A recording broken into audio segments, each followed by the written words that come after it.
भैया ये आप हमें हाँ कॉमेडी बच्चे क्रम देखो, से पढ़ा रहे हैं या अष्टाध्यायी क्रम से? क्या कह रहे हो?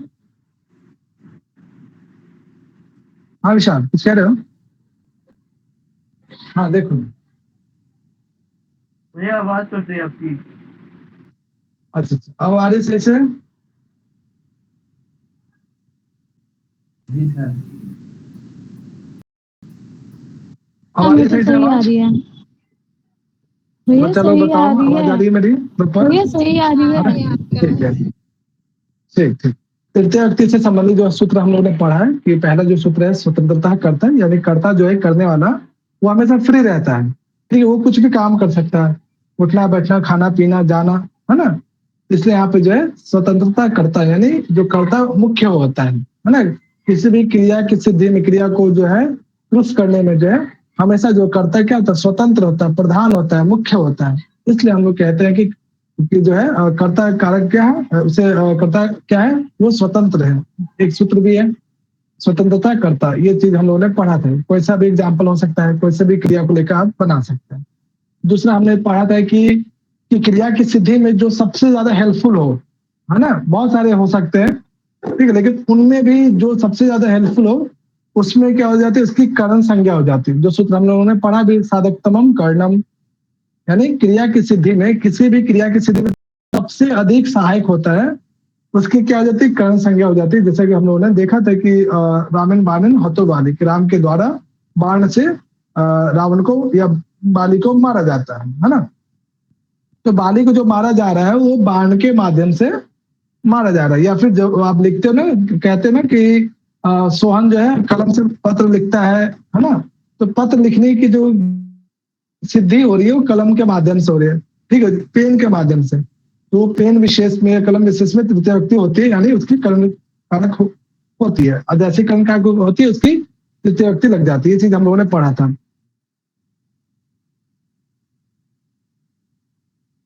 हम लोग देखेंगे कि जो करण कारक में जो तृतीय व्यक्ति लगती है, ठीक है, उसकी सूत्र से तृतीय व्यक्ति लगती है। साथ ही साथ क्या कर्ता में, एक प्रश्न आप सभी से है, जो कर्ता है इसमें कौन कौन सी विभक्ति लग सकती है, बताइए, कौन बताएंगे? कर्ता में कौन कौन सी व्यक्ति लग सकती है? हाँ चलो, प्रथम और तृतीय। प्रथम। चलो, आप लोगों ने बताया है कि कर्ता में प्रथम व्यक्ति या तृतीय व्यक्ति हो सकती है। तो आप ही लोग से प्रश्न है कि प्रथमा विभक्ति कब लगती है किसी भी कर्ता में, और तृतीय व्यक्ति का प्रयोग कब होता है किसी भी कर्ता में? किस कंडीशन में आप बताते कि इस कर्ता में प्रथम व्यक्ति होगी या फिर इस कर्ता में तृतीय व्यक्ति होगी? क्या इसका कॉन्सेप्ट है? कैसे मैं पता चलेगा कि यहाँ पे कर्ता में तृतीय व्यक्ति है, यहाँ पे कर्ता में प्रथम व्यक्ति लगेगा? अनुक्त का क्या अर्थ होता है? विहित अनुक्त। हाँ हाँ, वही वही वही पहुंच रहे हैं, अभी अब हम लोग पहुंच रहे हैं। हाँ, किसी को आइडिया? हाँ बच्चा, जहाँ ध्यान से कर्ता इसको प्रधान होता सीखना। है ना, वहाँ पर प्रथमा आती है। अच्छा, और जहाँ कर्ता प्रधान ना हो तो वहां पे, वहां पे बोलो बच्चा, वहां पे क्या लगता है? अच्छा चलो, वेरी गुड, चलो बहुत अच्छे। हाँ, अब एक प्रश्न और है, ये भी बताइए कि कहाँ पे कर्ता मुख्य होता है और कहाँ पे कर्ता मुख्य नहीं होता है? किस प्रकार के वाक्यों में, किस प्रकार के वाक्यों में कर्ता मुख्य होता है, किस प्रकार के वाक्यों में कर्ता मुख्य नहीं होता है? कुछ आइडिया? मतलब मैं बस बेसिक चेक कर रहा हूँ, तो मैं बेसिक से बताऊंगा। यस, कोई और ट्राई कर। प्रधान होता है ना, कर्म अच्छे। हाँ सही सही सही सही जा रहे हो, आगे चलो, बहुत बढ़िया। नीतू, और कोई बच्चा, कोई और कोशिश करेंगे? भैया कर्तृवाच्य में कर्ता प्रधान होता है और कर्मवाच्य चलो में कर्ता अप्रधान होता है। चलो, वेरी गुड, बहुत बढ़िया विषय। मुझे तो जैसे था पता कि आप बताओगे। जैसे हाँ, जैसे राम ने बाली को मारा, यहाँ पे राम, यहाँ पे जो है कर्ता प्रधान है, यहाँ पे राम प्रधान है। राम ने बाली को मारा, यहाँ पे राम की कुशलता का वर्णन है। लेकिन अगर हम इसको ऐसे बोलेंगे कि राम के द्वारा बाली मारा गया, यहाँ पे ये जो द्वारा है, मतलब जो साधन है, राम जब साधन के रूप में बनते तो यहाँ पे साधन प्रधान है, तो इसलिए यहाँ पे क्या कहते हैं, कर्ता प्रधान है। बहुत बढ़िया। बच्चा लोग ध्यान से सुनना, ठीक है। यह सूत्र जितना इजी लगता है ना, इसमें बहुत सारी चीजों को आप सीखेंगे। पहला एक शब्द है वाच्य, है ना। तो वाच्य होता क्या है, किसको कहते हैं वाच्य, है ना। तो वाच्य एक तरह से समझिए कहने का तरीका, बस इतना मोटा मोटी समझिए अभी, ठीक है। व्याकरण के दृष्टिकोण से हम लोग नहीं जा रहे। वाच्य मतलब जो आप बोलने की जो इच्छा है, किसी भी एक वाक्य को, किसी भी एक लाइन को आप किस किस तरीके से बोल सकते हैं, इस तरह से बोलना है कि ताकि दो अलग या दो से अधिक तरीके से एक वाक्य को आप बोल सकते हैं। ऐसे बोलना है ताकि दोनों लाइन का मतलब अलग ना हो, भाव वही आए, मतलब वही आए, शब्द चेंज हो जाए कोई दिक्कत नहीं, अर्थ वही आना चाहिए। जैसे मैंने एक हिंदी में प्रयोग कर रहा हूं, जैसे मैंने कहा यहाँ पे, ठीक है, कि सोहन जो है, ठीक है, खेलने के लिए, या सोहन स्कूल जाता है, या सोहन जो है विद्यालय जाता है ना। सिंपल सा लाइन है, ठीक है। इसी वाक्य को मैंने बोला कि सोहन के द्वारा स्कूल जाया जाता है। बताओ दोनों में अंतर है अर्थ में, बोलो बच्चा। दोनों के वाक्यों में, दोनों वाक्य, है ना, अर्थ तो वही है, बस हम लोगों ने क्या किया, बोलने का तरीका चेंज कर दिया। पहले वाले में बोला कि सोहन विद्यालय जाता है, दूसरे वाले वाक्य में सोहन के द्वारा विद्यालय जाया जाता है ना। हमने क्या किया, देखा कि वहां पे दोनों में तो भाव तो वही आ रहा, लेकिन तरीका चेंज हो गया। मोटा मोटी यही वाच्य है ना। दोनों वाक्यों में जो है अलग अलग चीजें प्रधान है। पहला वाक्य हम लोग देखते हैं कर्तृ वाच्य। अधिकतर हम लोग जो है बोल चाल के भाषा में या फिर संस्कृत में जो अधिकतर जो वाक्य का प्रयोग किया जाता है, लिटरेचर जो भी लिखा जाता है, बेसिकली कर्तृ वाच्य में ही लिखा जाता है ना। जैसे मैं पढ़ता हूँ, मैं खाता हूँ, मैं जाता हूँ, मैं देखता हूँ, ये सब कर्तृ वाच्य है ना। संस्कृत में पढ़ती, हसती, क्रीडति, दिव्यति, ये सब कर्तृ वाच्य में। जैसे एग्जाम्पल में कर्तृ वाच्य किसको कहेंगे, जैसा कि नाम में ही शब्द है कर्तृ। शब्द जो है, जो भी किसी का भी डेफिनेशन अगर आपको नहीं आता है तो कोशिश कीजिए वो शब्द किससे बना है, उसको देखिए और समझ में आ जाएगा।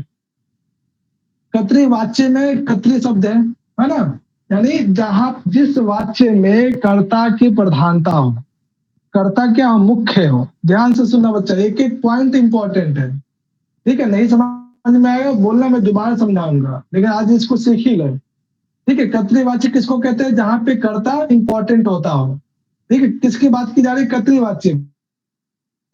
और कर्म क्या होता है, और एक क्रिया, ये तीन चीजें ही होती है, ठीक है। तो और क्रिया जो है किसके अनुसार चलती है, इस कर्ता के अनुसार चलती है। यानी कर्ता जिस पुरुष और जिस वचन का होगा, क्रिया भी उसी पुरुष उसी वचन का हो जाएगा। ये सामान्य तौर पे ये नियम है, ठीक है। और चूंकि कर्ता यहाँ पे कर्तृ वाच्य में कर्ता क्या होता है, इंपॉर्टेंट होता है, प्रधान होता है, इसलिए इसे उक्त कहते हैं। कर्तृ वाच्य के का जो कर्ता होता है वो उक्त होता है। और कर्म क्या, कर्म की प्रधानता नहीं होती है कर्ता के अपेक्षा, इसलिए कर्म क्या हो जाता है, अनुक्त हो जाता है। और क्रिया किसके अनुसार चलती है, इस कर्ता के अनुसार चलती है। ये तीन पॉइंट ध्यान रखना कि कर्तृ वाच्य क्या होता है। कर्तृ वाच्य वो होता है जहां पे कर्ता की प्रधानता होती है, क्रिया जो है कर्ता के अनुसार चलता है, अर्थात कर्ता जिस पुरुष वचन का होगा उसी पुरुष वचन का क्रिया लगती है। क्योंकि कर्ता की इंपॉर्टेंस हो जाती है इसलिए कर्ता उक्त कहलाता है ना।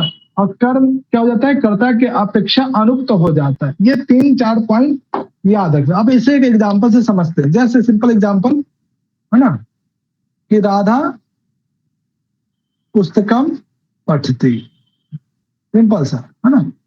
बच्चा लोग ये बताओ कि इसमें कर्ता क्या है, कर्म क्या है और क्रिया क्या है। भैया राधा करता है, एक मिनट रुको। राधा करता है, हाँ राधा करता है, आगे पुस्तक, पठती पुस्तकम धातु है, क्रिया है, और पुस्तक कर्म है। कर्म, वेरी गुड, है ना। यानी देखो यहाँ पे ये बताओ कि कर्ता और क्रिया में क्या संबंध दिखाई दे रहा है आपको। कर्ता और क्रिया में क्या संबंध दिख रहा है आपको, कुछ संबंध दिख रहा है। बोलो, कर्ता और क्रिया में क्या संबंध दिखाई दे रहा है? राधा और पठती में, बताओ भैया। राधा, हाँ कोई और राधा बच्चा एक ट्राई वचन करो। में है। राधा प्रथम व्यक्ति का, हाँ एक वचन। प्रथम व्यक्ति एक वचन है ना, एक वचन, तो क्रिया भी जो है क्या हो जाएगा, प्रथम पुरुष का एक वचन हो जाएगा, है ना। कोई नाम हो, है ना, या फिर जो उसमें आप सर्वनाम का बनाते हैं ना, सतोते हो, है ना, तो कोई नाम लिया जाए या कोई सर्वनाम हो, ठीक है, प्रथम व्यक्ति का एक वचन, तो क्रिया भी उसी पुरुष और उसी वचन का हो जाता है, इसलिए क्रिया भी उसी पुरुष और उसी वचन का है। ओके, और यहाँ पे जो पुस्तक है, ये बताओ ये किस विभक्ति में है? द्वितीय विभक्ति में है सर, पुस्तक है। द्वितीय व्यक्ति। ठीक है, ये क्या है, द्वितीय व्यक्ति में है। क्यों? क्योंकि ये कर्म है, और कर्म में हमने देखा भी था कि कर्तरी वाच्य में जो कर्म जो है हमेशा जो है अनुक्त हो जाता है, और अनुक्त कर्म में द्वितीय व्यक्ति होती है, कर्मणि द्वितीय से हमने पढ़ा भी था, है ना बच्चा। ये सब चीजें द्वितीय जो विभक्ति में, कुछ भी आपने द्वितीय पहले, विभक्ति में भी एक वचन है, ये भी द्वितीय हाँ विभक्ति का एक द्वितीय, वचन है। हाँ द्वितीय व्यक्ति का एक वचन, ये भी ध्यान, एक पुस्तक की बात की जा रही है ना, तो इसमें कर्तृवाचक में हमने क्या सीखा कि कर्ता हमेशा प्रधान होता है, अगर कर्ता को हटा दे तो क्या पढ़ने की क्रिया संभव है? बोलो ना। इसलिए कर्तृवाच्य में जो हाँ जो कर्तृवाच्य में जो कर्ता है वो इंपॉर्टेंट होता है, इस वजह से कर्ता क्या हो जाता है, उक्त हो जाता है, और कर्ता में हमेशा कर्तृवाच्य के जो भी कर्ता होंगे उसमें हमेशा प्रथम व्यक्ति लगेगा, है ना। तो ध्यान रखना कि कर्तृवाच्य का जो कर्ता होता है उसमें प्रथम व्यक्ति लगती है, ये ध्यान रखना, ये चीजें कॉन्सेप्ट है, प्रथम व्यक्ति लगी है। वचन कोई सा भी हो सकता है, प्रथम व्यक्ति एक वचन, द्विवचन, बहुवचन, कुछ भी हो सकता है, लेकिन हमेशा कर्तृवाच्य का जो कर्ता हो उसमें प्रथम व्यक्ति ही लगेगा, वचन कुछ भी हो, कोई दिक्कत नहीं। कर्म हमेशा जो है द्वितीय व्यक्ति होगा, ये ध्यान रखिएगा, कर्म कर्तृवाच्य में जो कर्म होता है वो हमेशा द्वितीय व्यक्ति का होता है, ये ध्यान रखिएगा। तीसरा पॉइंट, जो क्रिया होती है वो हमेशा कर्ता के अनुसार चलता है। क्यों? जो मुख्य होता है घर में जो मेन पर्सन होता है ना, घर में जो मुखिया होता है, जो मालिक होता है, उसी को लोग फॉलो करते हैं, है ना, उन्होंने जो कहा उसके अनुसार बच्चे या अन्य लोग उनको मानते, उनकी बात हो। तो सेम चीज यहाँ पे भी है, जो मेन होगा, जो प्रधान होगा उसी की चलेगी, है ना। तो क्रिया किसको फॉलो करेगा? अपने पापा को, अर्थात अपने प्रधान को, अपने उक्त को, अर्थात कर्ता को।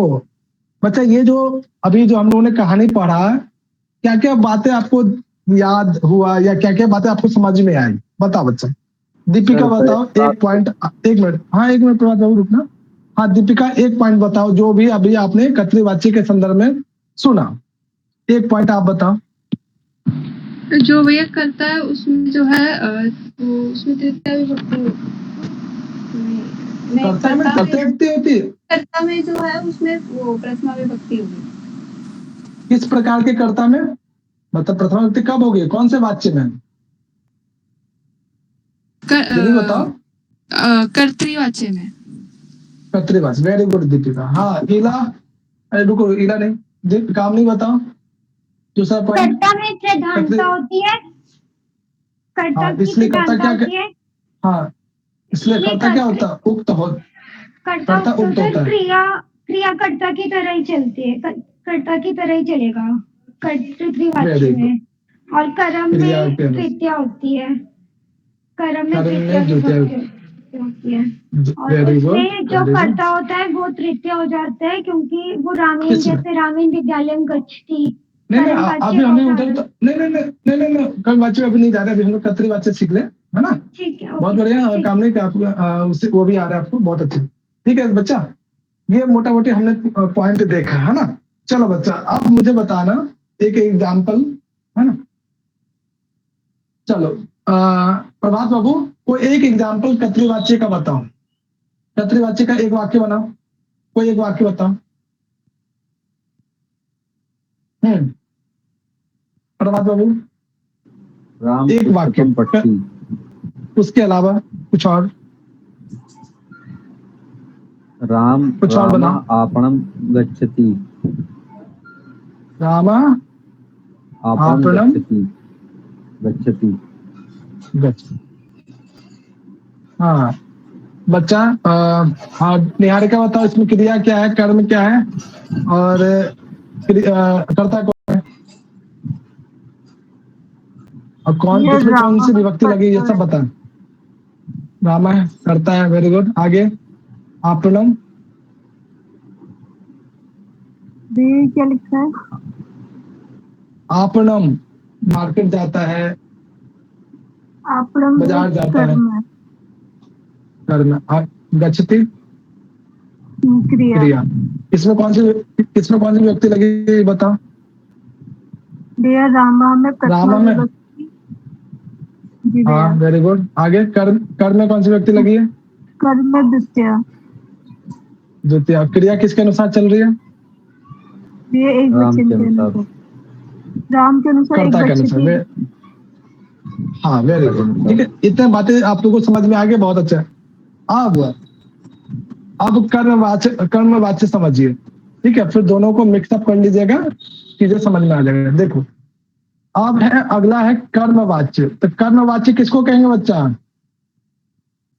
कर्मवाच्य कौन होगा, जस्ट इसका अपोजिट कर लीजिए जो आपने कतरी वाच्य में समझा। जिसमें कर्म अब उक्त कर्म होता है, जिसमें कर्म उक्त होता पहला है। पॉइंट है कर्म क्या होगा, इंपॉर्टेंट होगा, सबसे ज्यादा इंपॉर्टेंट कर्म हो जाएगा।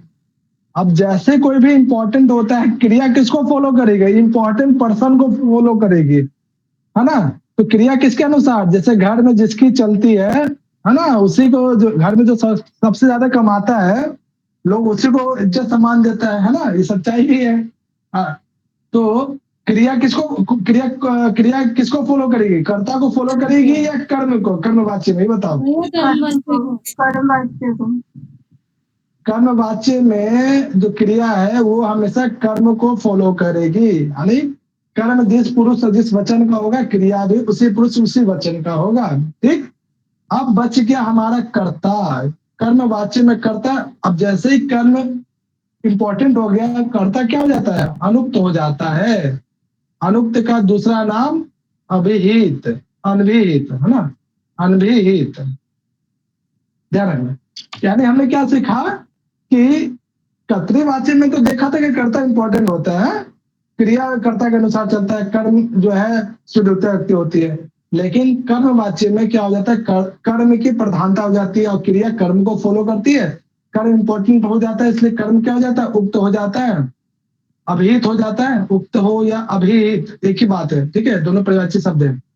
और क्रिया जो है कर्म के अनुसार चलती है। आप ये बताओ, आप लोग, जैसे आप लोगों ने बताया कि वहां पे कर्तृ वाच्य में जो है कर्ता में प्रथम व्यक्ति होती है, कर्म में द्वितीय व्यक्ति होती है और क्रिया कर्ता के अनुसार चलती है। अब यहाँ बताओ कि कर्म वाच्य में कर्म में कौन सी व्यक्ति होगी, कर्मवाच्य के कर्म में कौन सी विभक्ति होगी। द्वितीय होगी। द्वितीय विभक्ति। द्वितीय पक्का। तृतीया होगा सर। द्वितीय ही तो होगी अच्छा क्योंकि तृतीय। कर्म के लिए तो द्वितीय ही लगाते हैं भैया। अरे बच्चा लोग, हाँ विशाल क्या बोल रहे हो आप, द्वितीय व्यक्ति। भैया आपका क्वेश्चन क्या था। हाँ क्वेश्चन ये था, ध्यान से सुनना है, कर्म वाच्य में कर्म की प्रधानता होती है। तो ये बताओ कि कर्म में कौन सी व्यक्ति होगी, कर्तृवाच्य में कर्म में तो द्वितीय व्यक्ति होती है। अच्छा कर्म में तृतीय व्यक्ति, ऐसे कैसे नहीं, कर्ता में तृतीया हो जाएगी ना फिर तो। बच्चा लोग इतना बड़ा मिस्टेक करोगे कैसे काम चले, मेरे प्रश्न समझ में आ रहा है। कर्म वाच्य में जो कर्म होता है वो कर्म उक्त होता है, अभिहित होता है, प्रधान होता है। ये बताओ कि कर्म में कौन सी विभक्ति लगेगी कर्म वाच्य के वाक्यों में, ये प्रश्न है, बताओ। यही लगेगी ना भैया क्रम में तो। कौन सा, प्रथमा। प्रथम व्यक्ति, प्रथमा। और कर्ता में कौन सी व्यक्ति लगेगी, कर्म वाच्य के कर्ता तृतीया। Very good. विशाल कैसे गलती कर रहे हो, हैं? कर्म वाच्य में जो कर्म होता है वो हमेशा जो है प्रथमा व्यक्ति रहेगी उसमें, है ना, ध्यान रखिएगा उसमें। और कर्ता में तृतीय। जी भैया, जो भी हाँ प्रधान रहेगा उसमें प्रथमा ही होगी, चाहे कर्ता प्रधान हो चाहे कर्म प्रधान हो। बिल्कुल बिल्कुल, बस ये ध्यान रखिएगा कि किस प्रकार के वाच्य में। आप जैसे यहाँ पे देख लीजिए, है ना, जैसे मान लीजिए यहाँ पे ये वाक्य, एक लौकिक वाक्य भी देखेंगे अभी हम लोग, ठीक है। रामेन बाणेन हतो बाली, है ना, कि राम के द्वारा बाण से बाली को मारा गया, है ना। तो इसमें ये बताओ कि कर्ता क्या है बच्चा, कर्ता क्या है, बोलो, इस वाक्य में कर्ता सर कौन है? यहाँ पे कर्ता तो तृतीय विभक्ति में है। हाँ, वेरी गुड, कर्ता। उसके बाद क्रिया क्या है बच्चा, क्रिया क्या है? हतो, मारा गया, है ना, क्रिया है, ठीक। और कर्म है उसके बाद बाणे। कर्म है, ये बाण, ये करण है। अच्छा हाँ, करण है। साधन। ये जो बाली दिख रहा है, ये किस विभक्ति में दिख रहा है आपको, ये बताओ। बाली, एक वाक्य और हम लोग बताएंगे, बनाएंगे। हाँ, ये प्रथमा विभक्ति का रूप है। प्रथम व्यक्ति, वेरी गुड। चलो, इसी प्रकार से ये बताओ, चलिए जो आपने पहला लिया, राधा पुस्तकम पठ्येत, सॉरी एक मिनट बच्चे, एक मिनट। पठ्यते बनेगा भैया, पठ्यते बनेगा। पठ्यते, हाँ, पद में रूप चलता है और यक प्रत्यय इसमें, ये हाँ, यक यक यक जो जाता है इसमें आकर। राधया पुस्तकम और आत्मनेपद में रूप पठ्यते। हाँ पठ्यते। बच्चा, चलो बच्चा, ये बताओ कि यहाँ पे जो वाक्य है, ये किस वाच्य में है? कर्म वाच्य में है या कर्तृ वाच्य में है या भाव वाच्य में? बताओ। कर्म वाच्य में। कर्म वाच्य में है। कर्म वाच्य में है। तो कैसे पता किया कि कर्म वाच्य में है? राधा बताओ, देख के पता चला। राधा देखकर? मुझे इसमें राधा देखकर नहीं, मुझे इसमें क्रिया का रूप देखकर पता चला। क्रिया में तो चेंज है ना इसमें। हाँ, क्रिया भी चेंज है, यानी और कर्म भी चेंज दिख रहा है। देखो, राधया कौन सी व्यक्ति है इसमें? तृतीय विभक्ति है। चतुर्थी राधा। चतुर्थी, कौन कह रहा चतुर्थी? जी, प्रभात ने बोला चतुर्थी। प्रभात बाबू, सॉरी तृतीय है। हाँ, इसलिए कहते हैं स्त्रीलिंग पुल्लिंग जो है याद कर लिया कीजिए, ठीक है। पठ्यते, ये तो आप जानते हैं, इसमें पठ धातु में यक प्रत्यय लग के पठ्यते रूप बना है ना, ये क्रिया हो गई, ठीक है। अभी बताओ कि जो पुस्तकम पद दिख रहा है, ये किस विभक्ति में है? बच्चे कंफ्यूज हो जाएंगे अभी देखना। सर प्रथमा में है ना, प्रथमा में है। ये बताओ, पुस्तकम, पुस्तके, पुस्तकानि, बच्चा देखने में आपको लग रहा है कि द्वितीय व्यक्ति में है, क्योंकि पुस्तक क्या है, एक नपुंसक लिंग है। नपुंसक लिंग का जो रूप चलता है पुस्तक का, पुस्तकम, पुस्तके, पुस्तकानि, पुनः पुस्तकम, पुस्तके, पुस्तकानि, है ना। उसके बाद जो पुल्लिंग का रूप चलता है तृतीय व्यक्ति में अकारांत, उस हिसाब से चलेगा फिर, है ना। तो वास्तव में पुस्तकम दिखाई तो दे रहा है आपको कि अच्छा ये तो पुस्तकम द्वितीय व्यक्ति में है, लेकिन वास्तव में ये क्या है, प्रथमा विभक्ति में है, ठीक है भाई। हमें कुछ समझ में आया बच्चा? हाँ, बोलो बच्चा। यहाँ ना एक सूत्र लगा है, समूह नपुंसके। नपुंसके कहता है कि नपुंसक लिंग में तू और अम को अम आदेश हो जाता है। तो यहाँ पे अम आदेश होता है, तब ये पुस्तकम बनेगा। और जहाँ पे अम आदेश हो जाता है वहाँ पे अमी पूर्व लग के पूर्व का आदेश और पुस्तकम ऐसे रूप बनेगा, ठीक है। बहुत बढ़िया। तो बच्चा ध्यान रखना है, एक तो आपको, हाँ बोलो संगीता। मैंने तो इससे पहले एग्जाम्पल दिया था ना आपने, एक बार आप वो दोबारा बता देंगे, क्योंकि वो ना मुझे समझ नहीं आया, ये वाला तो फिर भी समझ आ गया। हाँ, अभी देखो, अभी आएगा, अभी एक एग्जाम, हाँ अभी एक जो है ना, अभी बनवाऊंगा, अभी वेट कर लो। देखो बच्चा, है ना, तो इसमें जो कर्म है ना, ये क्या है, पुस्तकम। प्रथम व्यक्ति का एक वचन भी पुस्तकम बनता है, द्वितीय व्यक्ति का भी एक वचन पुस्तकम बनता है, पुस्तक का। क्योंकि ये कर्म वाच्य में है, और कर्म वाच्य में नियम है कि जो भी कर्म होगा वो प्रथमा में ही होगा, और कर्म के अनुसार ही क्रिया चलती है। कि प्रथम व्यक्ति एक वचन है तो क्रिया भी उसी के अनुसार चलेगी। मोटा मोटी ये। अब एक एग्जाम्पल देखो यहाँ पे, कैसे एक ही वाक्य को कर्म वाच्य में भी, एक ही वाक्य को कर्तृ वाच्य में कैसे चेंज कर सकते हैं, है ना। जैसे यहाँ पे चलो अच्छा ध्यान से सुनना। चलो कोई एक वाक्य कर्तृवाच्य का वाक्य बनाओ कोई। हाँ अच्छा, कोई कर्तृवाच्य का एक वाक्य बताओ।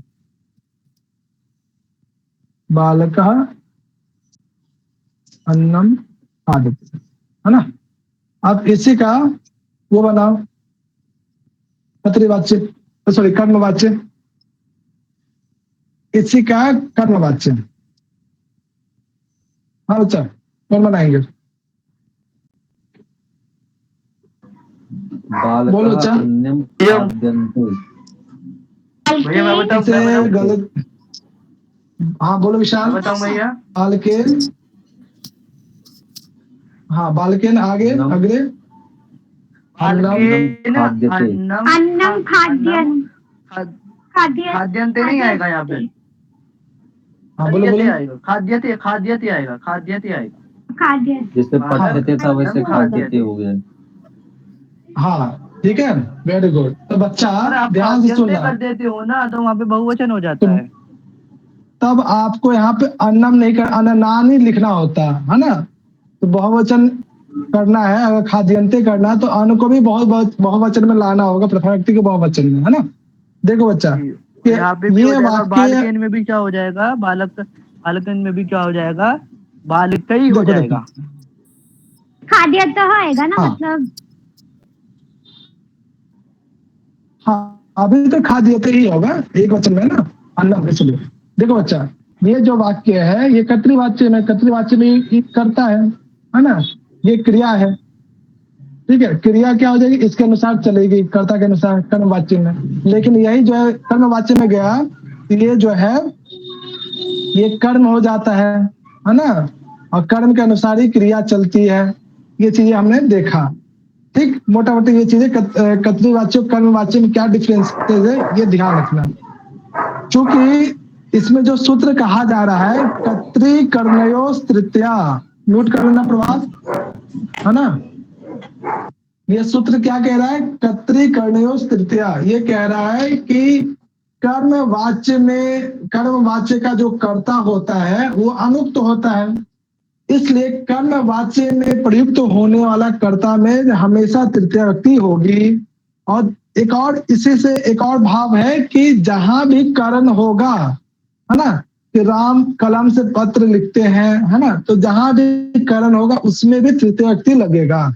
जैसे इस सूत्र में जो बानेन में जो तृतीय व्यक्ति लगी है, बान क्या है, वो क्या है, एक प्रकार का करण है। तो इस सूत्र से दो काम होते हैं, एक तो कर्म वाच्य में जो कर्ता होता है उसमें जो तृतीय व्यक्ति लगती है ये इसी सूत्र से लगता है, और दूसरा इसी सूत्र से एक बात और होता है कि जहां भी करण होगा, है ना, जिसके माध्यम से कोई क्रिया सिद्ध होती है उस करण में भी तृतीय व्यक्ति लगती है। जैसे यहाँ पे, है ना, मान लो, चलो एक वाक्य ऐसा बनाओ जहां पे करण का भी यूज हुआ हो, ये वाक्य को छोड़कर। चलो प्रभातः कंदुकेन क्रीडति, है ना। चलो बच्चा ये बताओ कि यहाँ पे कर्ता क्या है, कर्म क्या है, क्रिया क्या है? बोलो बच्चा। प्रभात करता है, कंदुकेन कर्म है, और क्रीडति क्रिया है, क्रिया है। ध्यान, कंदुकेन क्या है बच्चा? कंदुकेन कर्म है। ये क्या है? कर्म है। कर्म है बच्चे। कैसे कर्म है, कैसे कर्म है बच्चा?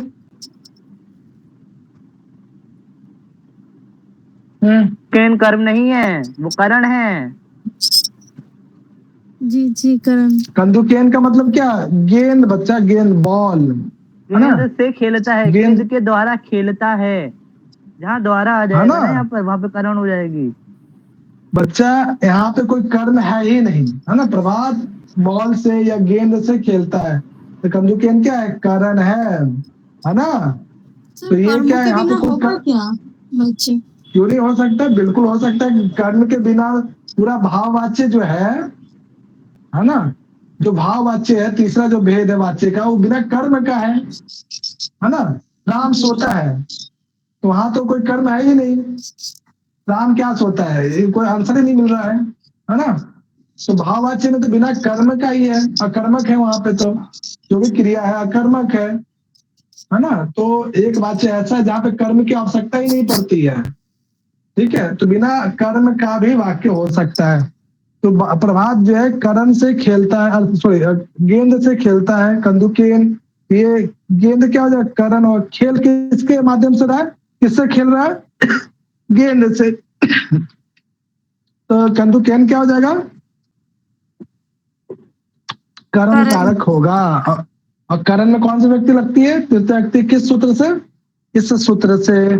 साधक तम ऐसे हाँ, कत्री कर्णेय तृतीय साधक तमम कर्णम में, साधकतमम कर्णम से करण संज्ञा होती है, और करण में जो तृतीय व्यक्ति लगाना हो तो इस सूत्र का प्रयोग करते हैं।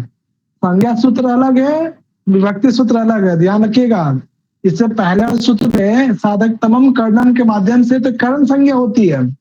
भैया जो आपको काम में सिद्ध करने के लिए जो सबसे ज्यादा हेल्पफुल है, उसकी करण संज्ञा हो जाती है ना? इस सूत्र के द्वारा। अब इस करण संज्ञा जैसे अब हमें तृतीय विभक्ति लगाना है इसमें, तो तृतीय व्यक्ति को लगाने के लिए कौन सूत्र कार्य करता है? ये सूत्र कार्य करता है। ठीक है, ये वाला ध्यान रखें, दोनों में अंतर है। करण संज्ञा करने वाला सूत्र अलग है, करण में तृतीय व्यक्ति लाने वाला सूत्र अलग है, ये वाला है। ठीक है, इस सूत्र में ये हमने विधि सूत्र है सीखा। और वो संज्ञा सूत्र है। हाँ बिल्कुल बिल्कुल बिल्कुल, है ना? तो जो विभक्ति को लाता है या विभक्ति बताता है कि इसमें ये विभक्ति लगेगा, ये करण कारक में तृतीय व्यक्ति ये लगेगा, इस सूत्र का यूज है। करण संज्ञा किसके माध्यम से होता है? तो वो साधकतमम कर्णम से, है ना? तो इस सूत्र में हमने ये सीखा कि जो कतरी वाच्य में जो करता है वो उसका इंपॉर्टेंस है। कर्म वाच्य में जो करता है वो उसमें कर्म की प्रधानता होती है, उसमें कर्ता अनुक्त हो जाता है, इसलिए अनुक्त कर्ता में तृतीय व्यक्ति, और साथ ही साथ जो भी करण होगा किसी भी वाक्य में, करण में हमेशा तृतीय व्यक्ति होती है। ये चीजें ध्यान रखना। ठीक है बच्चा, आई थिंक ये सूत्र आपको समझ में आया होगा। कत्री कर्णयो तृतीया के अनुक्त कर्ता और करण में तृतीय व्यक्ति होती है, सामान्य अर्थ। क्लियर बच्चा? कोई समस्या इस सूत्र को समझने में? बोलो बच्चा। No sir. इस सूत्र को नहीं भैया, समझाने में 30 से 35 मिनट, है ना? कल हम लोग पढ़ेंगे कि ऐसे और कौन कौन सा वार्तिक है ना? जैसे एक गण है, जैसे आपने पढ़ा हुआ चुरादी गण, रुदादी गण, है ना? बहुत सारे गण हैं, भुवादी गण ना?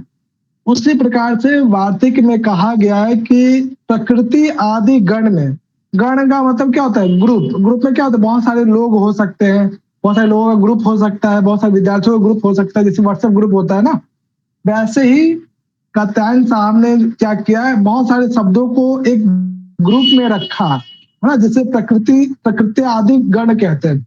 इसमें हम लोग कल देखेंगे कि ऐसे कौन कौन सा शब्द है जिसके योग में तृतीय व्यक्ति होती है। जैसे किसी का नेचर बताना हो, या जो चीज सामान्य तौर पे हमेशा होती रहती है, ऐसे शब्दों के योग में क्या होता है ना? ये चीजें कल हम लोग एक वार्तिक भी पढ़ेंगे, साथ ही साथ आगे कौन कौन सा सूत्र है। तो कल थोड़ा सा स्पीड इस पे हम लोग बढ़ाएंगे। मैं चाहता हूँ कि जल्दी से ये कारक प्रकरण खत्म हो, तो एक बार चर्चा जो समास पर भी हो जाए, है ना? कारक प्रकरण से डेफिनेटली आता ही है, पढ़ना है। चलो करते हैं फिर। मुझे लगा कि आप लोगों को कहीं कुछ काम धाम रहता है, इसलिए अपनी बात चलो बच्चा, बाकी सबसे पूछ लीजिए। मैं सिर्फ अपनी बात कर रहा हूँ, बाकी सबसे पूछ लो एक बार। बच्चा लोग क्या थोड़ा सा हम लोग आगे चले? कोई समस्या बोलो। अगर कोई समस्या नहीं है तो हमने थोड़ा बहुत सर भैया मैं ग्रामर ज्यादा ज्यादा टाइम पढ़ने से मैं दिमाग काम हाँ देख लिया विशाल बाबू है। दिमाग काम यार करना लोगों को बंद ग्रामर कर देता है। टफ क्यों लगता है मुझे आज तक समझ देखो नहीं आया देखो ग्रामर सुनो सुनो सुनो सुनो सुनो विशाल भाई कल ना आपका पहले कॉन्सेप्ट ग्रामर क्लियर है। हम सुनो लोग कल पहले मैं से ही आप किनारे लोगों को करके पहले आए हैं। ग्रामर ही पढ़ाऊंगा। नहीं नहीं कोई बात नहीं इतना देखो एक दिन में बहुत ज्यादा पढ़ा भी दूंगा तो बाउंस करेगा ना। मैं